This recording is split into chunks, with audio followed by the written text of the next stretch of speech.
Hello students, hope you are doing well.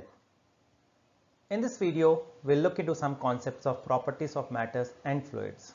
So that's the total chapter that we have taken. But in this particular video, we'll look into the topic of fluids and fluid statics in specific.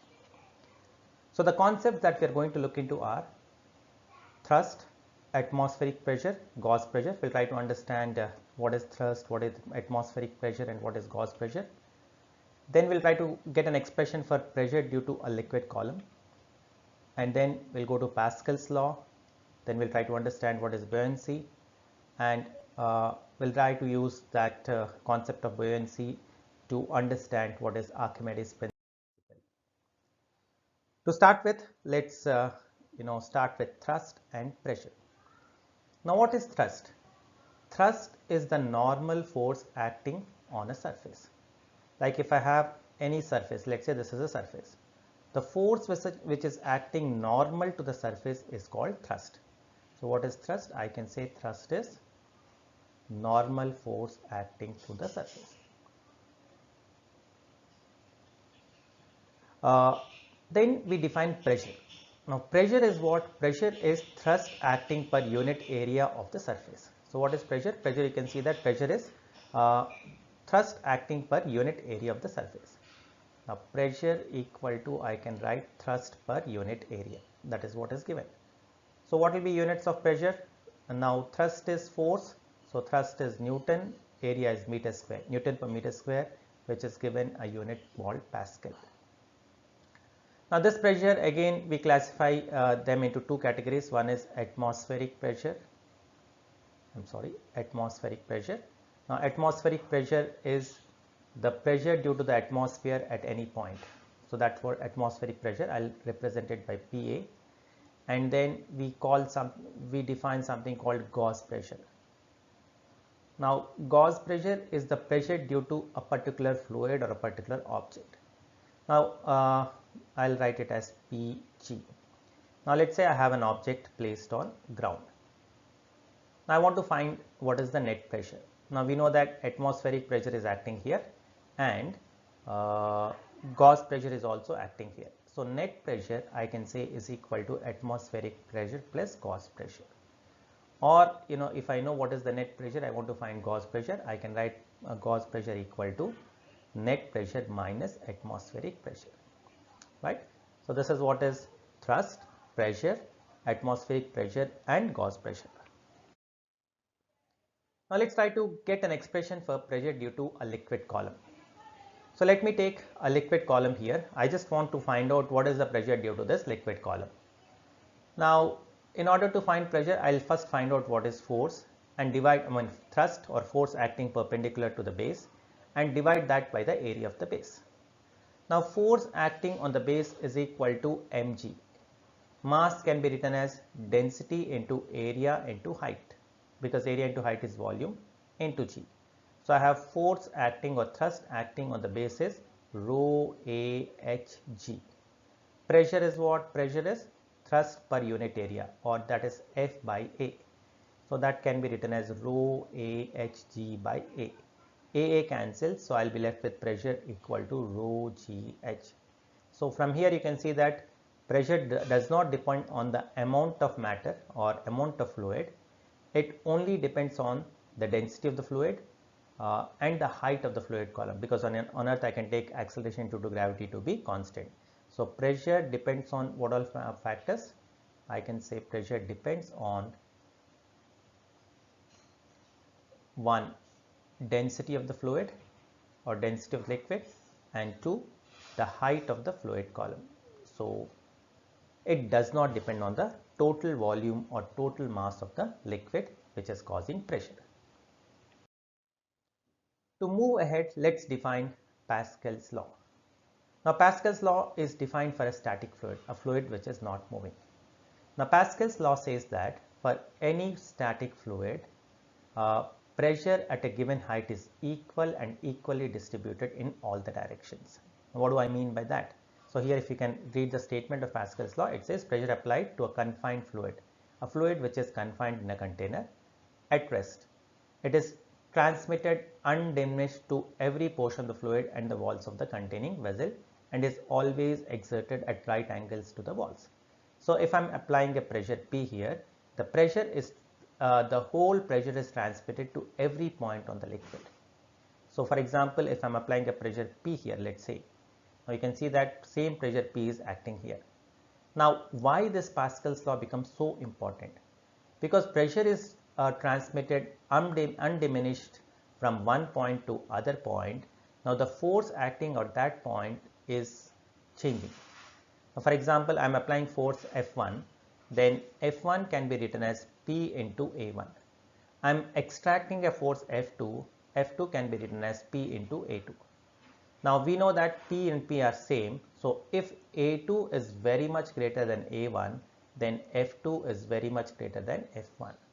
You know, if let's say if A2 is 1000 A1, let's say, then if I apply a force of F1 equal to 1 Newton, I'll get a force of 1000 Newton.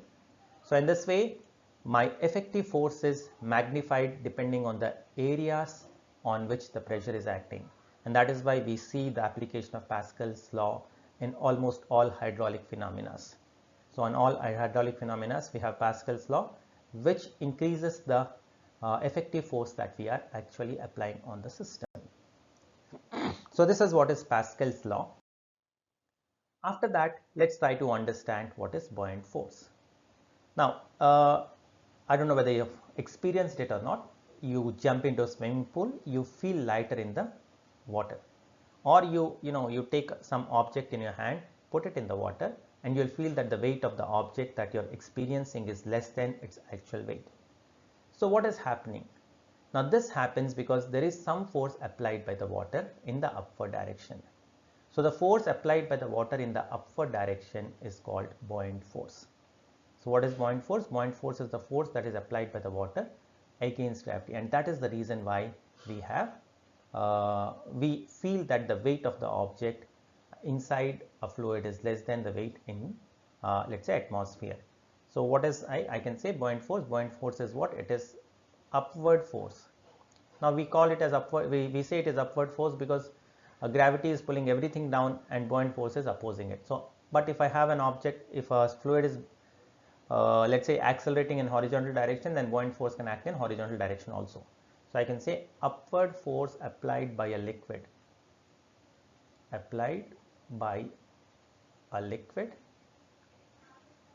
submerged or placed in a liquid on an object placed in it. So this is called buoyant force. Now after this, let's use this concept of buoyant force to explain Archemedis principle. Now what does Archemedis principle say? Now Archemedis principle says that if an object is floating, the buoyant force that is applied by the fluid on an object immersed in it is equal to the weight of the fluid displaced. So here you can see that if I have an object here, the weight of mass of the object seems to be 40 kg. Now when I am placing this object in liquid, it reads around 30 kg, let's say. Now that means there is a difference of 10 kg. Now this 10 kg equivalent buoyant force is acting in upward direction. Now if I measure the weight of the water that has been displaced by this body, that will be equal to 10 kg. So what is Archemedis principle? Archemedis principle says that weight of fluid displaced is equal to the upthrust or buoyant force, right? This is what is so upthrust or buoyant force. Fine, this is what is Archemedis principle. Now under what condition, so from this what I can say upthrust or buoyant force, I'll write FB as buoyant force equal to weight of the density of the body, so the density of the fluid, because it is the weight of the fluid displaced, into volume of the fluid displaced into G. Now under what condition an object will float? If object is floating, then what does that mean? That implies net force is 0. So if net force is 0, then what will happen? I can say weight mg should be equal to buoyant force. In that case, object will float. Now for this to happen, what is necessary? Now let's say mass of the body is density of the body, V is volume of the body into G should be equal to density of the fluid into volume of the fluid into G. Now if density of the body is less than density of fluid, that would imply volume of fluid displaced is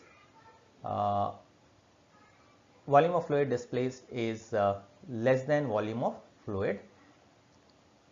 Volume of fluid displaced would be less than volume of the body.